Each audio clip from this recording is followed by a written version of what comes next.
il est le fils spirituel de Mveng, le grand historien savant. Et vous voyez l'importance d'avoir des disciples. Les maîtres ne meurent plus lorsqu'il y a des disciples, puisque les disciples poursuivent l'œuvre avant que de donner la leur. Nous attendons coup sur coup 2 grands livres.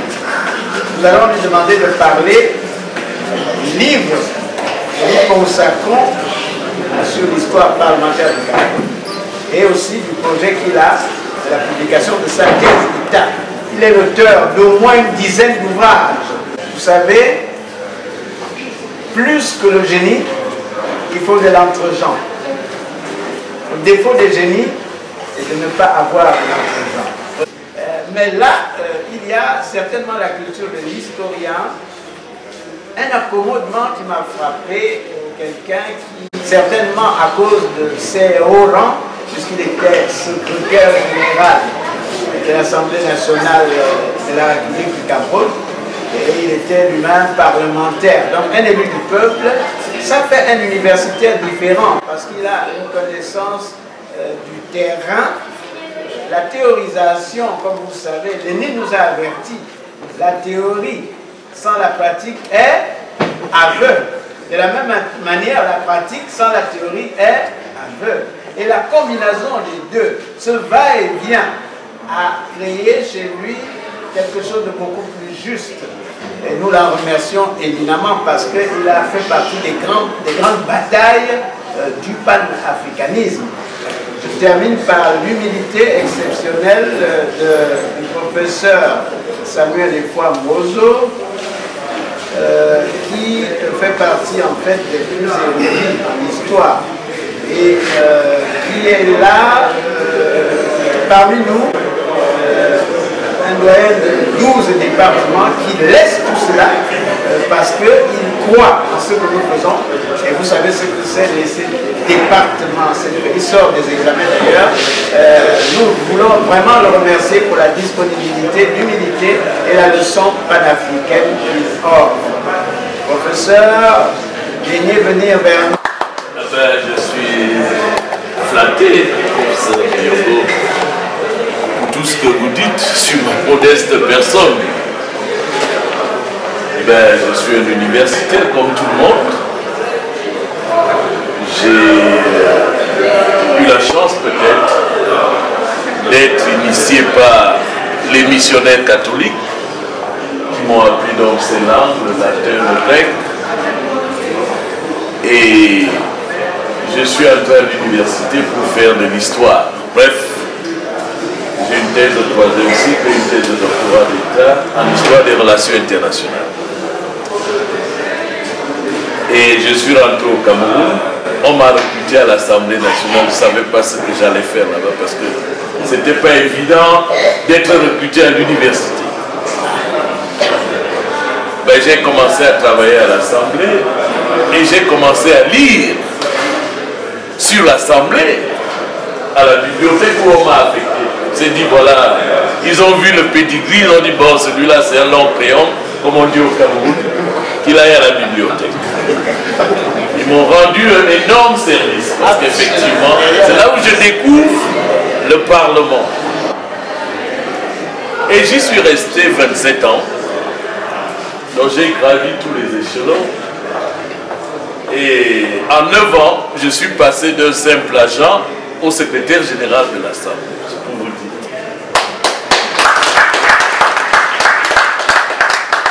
Entre-temps, je me suis fait quand même recruter à l'université, Dieu merci. Donc j'avais un pied à l'Assemblée et un pied à l'université.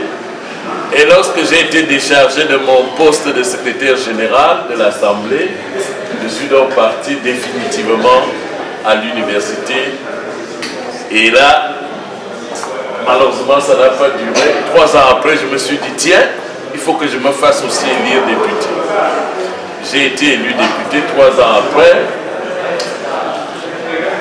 Je vais de défi en défi. J'ai dit, bon, ça va, un mandat, 25 ans de fonctionnaire, 5 ans de mandat, ça suffit comme ça le Parlement. Je suis reparti à l'université, je n'ai fait qu'un mandat. Et 5 ans après, on m'appelle, on me dit qu'il y a un parlement panafricain qu'on ouvre et qu'on a besoin d'un secrétaire général. J'envoie mon dossier par internet et puis on m'appelle, on me dit il faut venir faire une interview.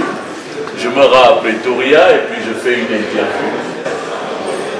Et on me recrute comme secrétaire général du Parlement panafricain, le premier secrétaire général du Parlement panafricain qui venait d'être mis en place. J'y suis resté également 4 ans. Je n'aime pas rester longtemps quelque part. Je suis revenu au Cameroun à l'université. Et c'est enfin à partir de là qu'on a commencé à l'utiliser à l'université. On s'est dit, ah ben lui il a fait longtemps l'administration, on va d'abord le nommer vice-doyen. À peine vice-doyen, 6 mois après doyen, alors je dis bon. Et ben voilà, me voilà. Mais je dis que je m'intéresse à l'histoire politique, d'une manière générale. Et comme j'ai fait 27 plus 5 ans de parlementaire, donc 30 ans de parlementarisme, je m'intéresse à l'histoire politique parlementaire.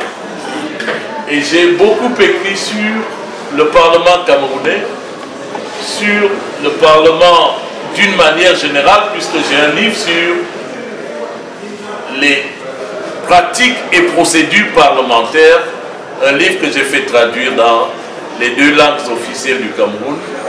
Il est bilingue français et anglais. Et j'ai écrit sur l'histoire du Parlement camerounais, bien sûr. Et le livre qui aurait dû être là, malheureusement, il y a eu quelques petits problèmes, a été écrit sur la représentation camerounaise au sein des assemblées métropolitaines françaises. Vous savez, comme la plupart des colonies françaises d'Afrique, en 1945, après la guerre, la Deuxième Guerre mondiale, suite, n'est-ce pas, à la conférence de Brazzaville, le général de Gaulle décide que les colonies seront représentées au sein du Parlement, du Parlement français, qui est composé en 3 éléments: l'Assemblée nationale, le Conseil de la République, le Sénat, et l'Assemblée de l'Union française. Il y aura donc des représentants africains dans tous ces parlements. Et profitant d'un stage que j'avais fait comme jeune fonctionnaire au Palais Bourbon, au Palais Luxembourg, je suis entré dans les archives et j'ai pu donc déterrer tout ce qu'il y avait comme intervention de nos parlementaires. J'ai commencé par le Cameroun, j'espère que Dieu me donnera la force de faire pour les autres pays. J'ai vu, il y a le dos qui est là, qui écrit sur les parlementaires africains, n'est-ce pas, à l'Assemblée nationale. J'ai dit que je suis en train de publier également un autre livre, parce que c'est une somme de connaissances pour avoir travaillé une fois de plus aux sources. Vous savez, le Cameroun était une pupille des Nations Unies, parce que c'était une ancienne colonie allemande. Donc, à la suite de la Première Guerre mondiale, il est passé entre les mains des Français et des Anglais, qui l'ont administré d'abord comme un mandat et ensuite comme un pays sous tutelle. Donc nous n'avons jamais été une colonie française. Mais nous avons, comme le disait mon maître, nous étions voués à l'internationalisme. Et j'écris donc, je fais ma thèse d'état sur une étude critique justement de la tutelle internationale des Nations Unies sur le Cameroun, où je montre que les Nations Unies, au-delà de la charte, au-delà de l'accord de tutelle, ne se sont pas beaucoup préoccupés de la qualité d'indépendance qui a été promise au Cameroun.